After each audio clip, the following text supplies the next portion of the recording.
علامات کبریٰ کا ذکر، بڑی علامتیں جو کہ بالکل خرق عادت کے انداز میں ہوں گی، ان کا معاملہ جو ہے وہ آپ کے ناپ تول میں نہیں آ سکتا، آپ کی کیمسٹری فزکس اس کا جو ہے وہ نہیں کر سکتی، ادراک ہوگا یہ قیامت کی۔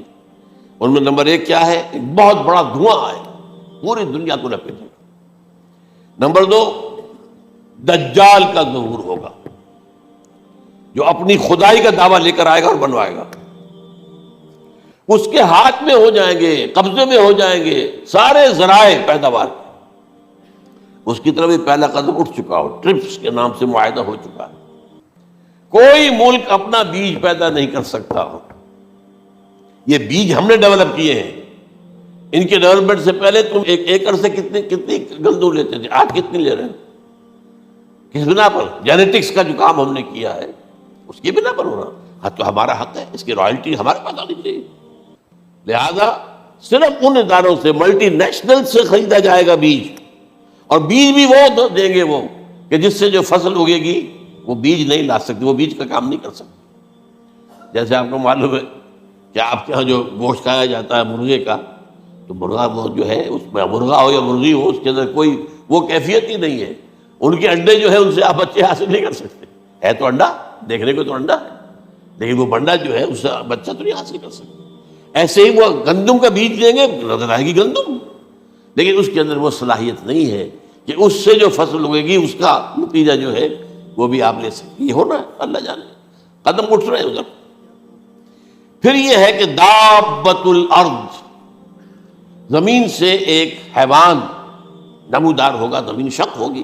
ابھی میں کہہ رہا ہوں خرق عادت ہے، یہ چیزیں وہ نہیں ہیں جو ہماری کسی حساب کتاب میں جو باتیں پہلے آئی ہیں وہ تو حساب کتاب میں آ رہی ہیں، ساری سمجھ میں آ رہی ہیں، ساری چیزیں مشاہدہ ان کا ہو رہا ہے۔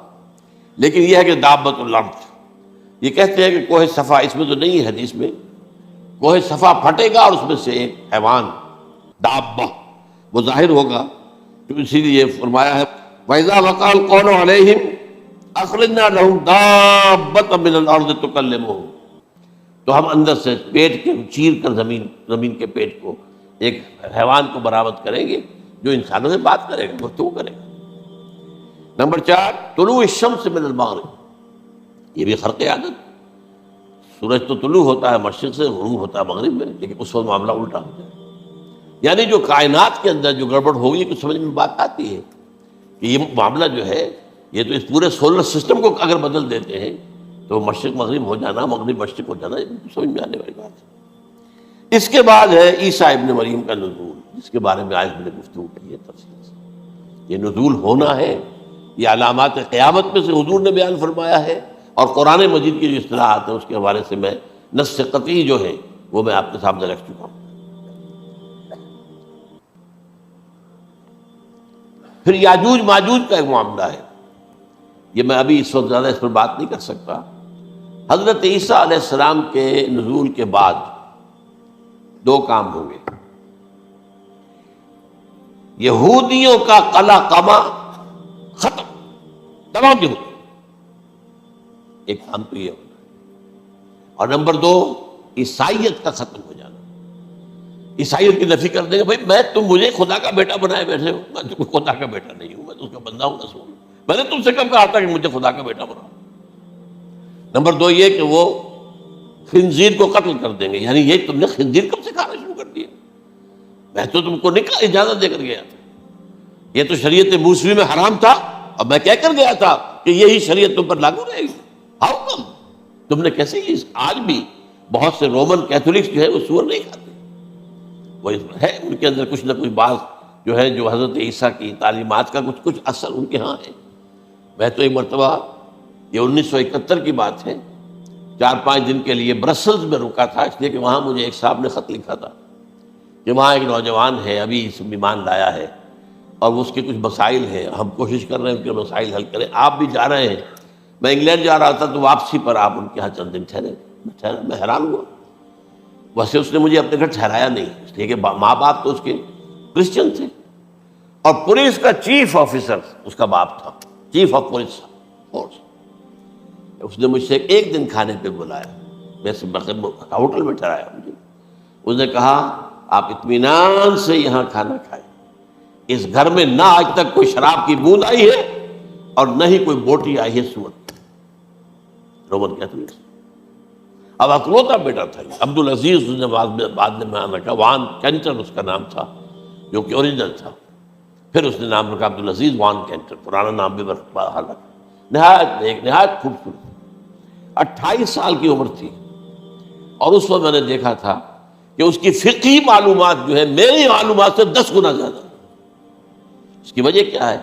وہ گیا تھا موراکو میں ایز اے ٹیچر ملازمت کرنے، پیسہ کمانے. وہاں وہ مسلمانوں سے اس کا ہوا ربط ضبط ہوا، اسلام کی تعلیمات سامنے آئی، اسلام لے آیا. اب اکلوتا بیٹا ہے اور ماں باپ جو ہے کرسچن کیتھولکس. جب وہاں سے واپس آیا تو پھر کہتے ہیں کہ ہمارے درمیان ایک معاہدہ ہے، وی آر لیونگ ٹوگیدر، لیکن یہ معاہدہ ہے ہم مذہب پہ بات نہیں کریں گے، بس باقی جو بھی ہے وہ ساتھ رہ رہے ہیں. لیکن میں حیران ہوا، مجھے معلوم نہیں تھا. اچھا اس کے بعد اس نے جب اسلام کا فیصلہ کیا تو اس کے سامنے سوال آیا کون سی فقہ اختیار کروں.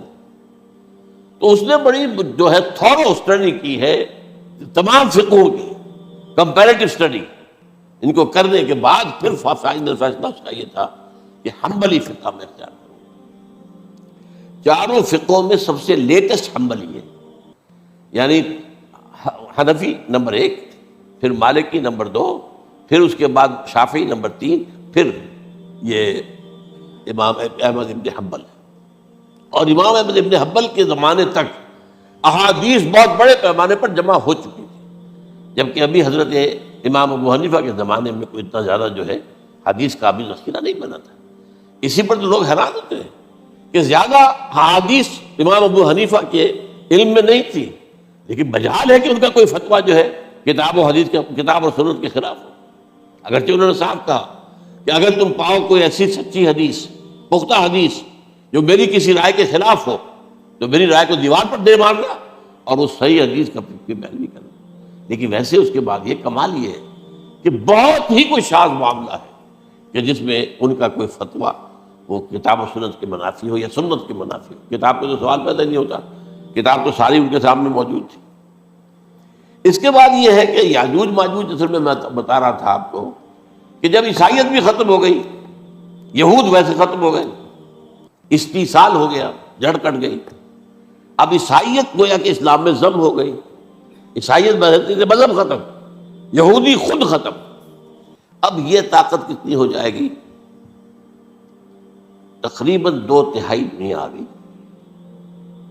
تمام اب عیسائی 2 ارب کے قریب ہیں، 1 ارب 90 کروڑ ہو گئے، یا مسلمان بھی 1 کروڑ 50-60 لاکھ ہیں.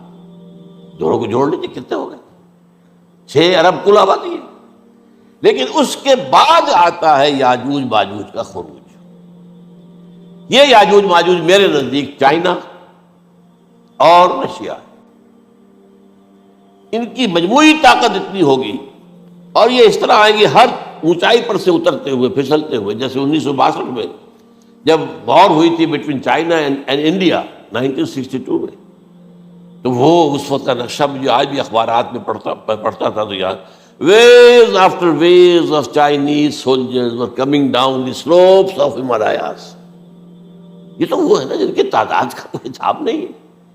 اور رشیا اور یہ مل کر جو ہے، میرا اندازہ یہ ہے کہ جب پہلے ملحمۃ العظمیٰ ہوگی وہ عیسائیوں اور مسلمانوں کے درمیان، اس وقت یہ دونوں پاورز نیوٹرل رہیں گی. لیکن غالباً یہ بات طے کر لیں گی کہ ویپنز آف ورلڈ جو ہے ماس ڈسٹرکشن، یہ استعمال مت کرنا. اگر یہ ویپنز آف ماس ڈسٹرکشن استعمال کرو گے تو ہم میدان میں آ جائیں گے. اس میں وہ جنگ جب ہو چکے گی، پھر حضرت عیسیٰ کو فتح حاصل ہو جائے گی، اور پھر یہ کہ یہودیت ختم ہو جائے گی، عیسائیت بطور مذہب ختم ہو کر اسلام میں ضم ہو جائے گا.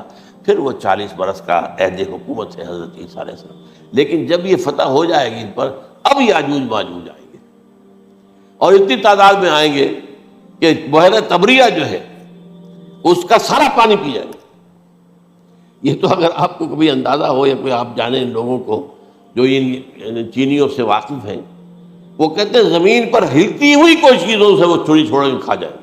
جہاں وہ جاتے ہیں ایز اے لیبرر، وہاں کے جو سارے کتے ہیں ختم، ساری بلیاں ختم، ہر شے، وہ جو سانپ کھاتے ہیں، ہر چیز کھاتے ہیں.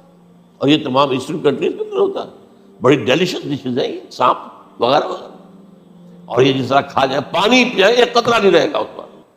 تو پھر جو ہے اللہ تعالیٰ اس وقت جو ہے اس میں ایک ایسی بیماری پیدا کرے گا، یہ سب مر جائے. یہ معجزے سے ہوگا، یعنی ان کے اوپر فتح جو ہے وہ عام لڑائی کے ذریعے سے نہیں ہوگی، بلکہ اس کے اوپر فتح جو ہوگی وہ اللہ تعالیٰ سے بوجھ، ایک بیماری پیدا ہوگی، سب مر جائے. اور اس کے بعد اللہ تعالیٰ ایسے پرندے بھیجے گا بڑی لمبی لمبی گردنوں والے، وہ ان سب کو کھا جائیں گے. جیسے ہمارے ہاں گدھ ہوتے ہیں وہ ان کو صاف کر دیں گے. ورنہ تو یہ ہے کہ پوری دنیا کے اندر جو بدبو اور جو پیدا ہوتا معاملہ اس سے، تو اس نوع انسانی کی بقا ممکن نہیں تھی. ان کے خاتمے کے بعد پھر یہ ہوگا کہ حکومت اسلامی جو ہے پوری دنیا میں حضرت مسیح علیہ السلام کی 45 برس وہ رہیں گے. اسی میں وہ کہلن بھی آ جائے گا، وہ فی المہد و کہلن جو میں نے شروع میں بیان کیا تھا. اسی میں پھر یہ ہے کہ وہ شادی بھی کریں گے، ان کی اولاد بھی ہوگی، اور پھر ان کا انتقال ہوگا تو حضرت حضور صلی اللہ علیہ وسلم کے حجرے میں، وہیں پر جہاں حضور اور ابو بکر اور عمر رضی اللہ تعالیٰ عنہم دفن ہیں، وہیں پہ ان کو دفن کیا جائے. اور قیامت کے دن حضور فرماتے ہیں کہ میں اور یہ تینوں ساتھ ہیں. تو یہ ہے واقعات و واقعات. بہرحال اس میں یہ ہے کہ یہ نوٹ کر لیجئے کہ جہاں تک ہمارے ہاں آج کل کا معاملہ ہے، میرے نزدیک میں یہ کہنے پر مجبور ہوں، جو رفع و نزول مسیح کو نہیں مانتا وہ کم سے کم منکر حدیث ضرور ہے. میں اس سے کم کا فتویٰ نہیں دے سکتا. اب یہ ہے کہ جو لوگ مہدی کو نہیں مانتے ان کا معاملہ میں مختلف سمجھتا ہوں. چند منٹ لے رہا ہوں آپ کے، اس لیے کہ ان کی حدیثیں صحیحین میں نہیں ہیں، بخاری مسلم میں نہیں. اور یہ کہ بہرحال ان کا معاملہ جو ہے وہ ایسا نہیں ہے حضرت عیسیٰ کا. حضرت عیسیٰ کے آنے کا جو کچھ ہوگا وہ تو میں نے آپ کے سامنے بیان کر دیا. لیکن یہ ہے کہ حضرت مہدی ہمارے نزدیک اس میں خرق عادت کوئی ہے ہی نہیں. جیسے ہر صدی کے مجدد ہوتے ہیں، آخری صدی کے مجدد وہ ہوں گے، اور میرے نزدیک یہی آخری صدی ہے، اور اسی میں حضرت مہدی کا ظہور ہو جاتا ہے. سعودی عرب میں کوئی خانہ جنگی ہوگی کسی بادشاہ کے انتقال پر، اور پھر اس وقت یہ ظاہر ہوں گے. اس وقت ملک کے حالات کو سنبھالنے کے لیے لوگ ان کو زبردستی نکالیں گے، چھپے ہوئے ہوں گے ایک گھر میں. یہ حضرت ام سلمہ رضی اللہ تعالی عنہ کی روایت ہے کہ ایک بادشاہ کے انتقال پر یہ خانہ جنگی ہو جائے گی، اور ایک شخص مدینے سے بھاگ کر مکے میں چھپ جائے گا. یہ تو ہے ان کے الفاظ، میں توجیہ کر رہا ہوں. یہ لوگ ان کی طرف دیکھ رہے ہوں گے کہ یہ جو وقت آیا ہے فتنے کا ہماری قوم پر، ہمارے ملک پر، تو ان کی شخصیت ایسی ہے کہ یہ بیچ میں آئیں، صلح صفائی کرائیں، اور وہ جو ہے اس ذمہ داری سے بچ کر بھاگیں گے اور جا کر مکے میں چھپ جائیں گے. پھر لوگ انہیں تلاش کر کے نکالیں گے اور زبردستی ان کے ہاتھ پر بیعت کریں گے، ورنہ وہ اتنے بڑے منصب کو. اور پھر یہ بھی ہے، ایک حدیث میں آتا ہے یصلح فی لیلۃ واحدہ، ایک رات میں ان کی مکمل اصلاح کر دے. یعنی اگر کوئی تھوڑا بہت نقص اور عیب ہوا بھی، کوئی کمی کوتاہی ہوئی بھی، تو اللہ تعالیٰ ایک رات میں اصلاح فرما دے. لیکن ہمارے نزدیک اس قدر کوئی خرق عادت ہے ہی نہیں. البتہ جو کہتے ہیں اہل تشیع، وہ خرق عادت ہے کہ ان کے 12ویں امام جو ہے وہ بچپن ہی کے اندر اس خوف سے کہ جو بنو عباس بادشاہ ہیں وہ ان کو قتل کر دیں گے، تو وہ ایک غار میں چھپا دیے گئے. اب وہ 1200 برس سے اس غار کے اندر چھپے ہوئے، اور اس کے بعد وہ ظاہر ہوں گے، وہ امام مہدی ہوں گے. اس میں خرق عادت ہے. لیکن میں یہ کہتا ہوں کہ محض خرق عادت کی بنیاد پر ہم اس کی نفی نہیں کریں گے. کیوں؟ کیا ہم یہ نہیں مانتے کہ اصحاب کہف 300 برس تک سوئے رہے؟ یہ کیا عام بات ہے؟ حضرت عزیر علیہ السلام اللہ نے انہیں موت دی، موت، اور 100 برس کے بعد زندہ کر کے اٹھا لیا. تو خرق عادت حضرت عیسیٰ کو ہم اتنا بڑا خرق عادت مانتے ہیں کہ اٹھا کر آسمان پر، تیسرے آسمان کے اوپر ہے، موجود ہے، اب بھی ہے. شب معراج میں تیسرے آسمان پر حضور کی ملاقات ان سے ہوئی. تو یہ خرق عادت کی بنیاد پر نفی نہیں ہم کرتے. ہو سکتا ہے، لیکن یہ کہ اس کے لیے ہمارے پاس کوئی دلیل نہیں، کوئی احادیث نہیں، کچھ نہیں، اس لیے ہم اس کو نہیں مانتے. البتہ خود وجود جو ہے حضرت مہدی کا وہ کوئی عجیب بات نہیں. وہ تو جیسے پہلے بھی آئے ہیں ہمارے مجددین، ایسے مجدد ہوں گے اور دین کو تازہ کر دیں گے. ایک صحیح اسلامی ریاست جو ہے وہ عرب میں قائم ہو جائے گی دوبارہ. حضور نے فرمایا وہ عدل اور انصاف سے عرب کو اسی طرح بھر دے گا جیسے کہ وہ اس سے پہلے ظلم اور جور اور زیادتیوں کے سے بھری ہوئی ہوگی. تو یہ کام ہوگا، یہ تو مجدد کا کام ہوتا ہی ہے.